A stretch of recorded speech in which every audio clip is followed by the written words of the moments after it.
প্রিয় ভাই বোনেরা, সংসাজা এই সংবিধান আমরা মানব কেন আর?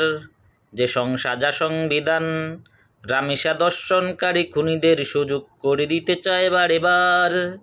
প্রিয় ভাই বোনেরা, সংসাজা এই সংবিধান আমরা মানব কেন আর? যে সংসাজা সংবিধান আমাদের মা বোন মেয়েদের দর্শনকারী খুনিদের সুযোগ করে দিতে চায় বারেবার। প্রিয় ভাই বোনেরা, সংসাজা এই সংবিধান আমরা মানতে চাই না আর।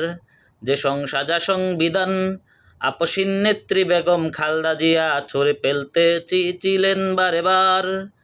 সংসাজা এই সংবিধান পার্লামেন্টে বাংলাদেশের জনগণ মেনে নিবে না আর। যে সংসাজা সংবিধান আপসীন নেত্রী বেগম খালেদা জিয়া কেন ছুঁড়ে ফেলতে চেয়েছিলেন বারেবার। যে সংসাজা সংবিধান আমাদের মা বোন মেয়েদের দর্শনকারী খুনিদের সুযোগ করে দিতে চায় বারেবার। সে সংসাজা সংবিধান আমরা মানব কেন আর?